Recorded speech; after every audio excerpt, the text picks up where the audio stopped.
kim, durmuşunda başka bar yöne mümkün. Bana can etme, beni gözleme. Sana bulmalı mı?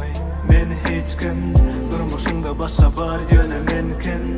Bana can etme, beni gözleme. Şimdi sana bulmalı mı? Beni hiç kim, durmuşunda başka bar yöne mümkün. Bana can etme, beni gözleme. Belki bu hakiki sevgi değil, sana gerek değil. Belki bu bağıtlayın güymence töretme. Yüzümü ütködüp kaharlıca seyretme. Ay çekilmedi sana neçe sana gerek. Birinde durmadım, biri sana yetmedi. Şu olup yaşınıdı, bana gönlün yetmedi. Doğru yolda yürümenin namusun etmedi. Yaka yaksın biz için yazılan defteri. Dediler boşluk sende var iken üt göçme. Onun için dedim özgürler bilen suyu köşme. Şehirde adına yengil kelle dediler. Her gece ekittiler, islenge verdiler. Şimdi sana bulmalı mı? Beni hiç kim, durmuşunda başka bar yöne mümkün. Bana can etme, beni gözleme. Şimdi sana bulmalı mı? Beni hiç kim, durmuşunda başka bar yöne mümkün. Bana can etme, beni gözleme. Can etsen de indi sana cevap yok. Kazanyan kazancından hiç ile azap yok. Ediyen işinden özüme soğap yok.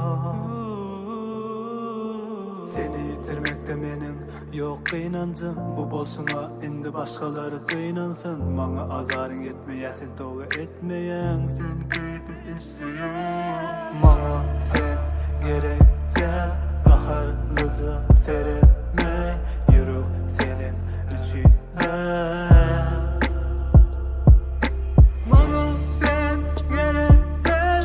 Kaharlıca seyretme. Yürü senin içinde. Şimdi sana bulmalı mı? Beni hiç kim, durmuşunda başka bar yöne mümkün. Bana can etme, beni gözleme. Şimdi sana bulmalı mı?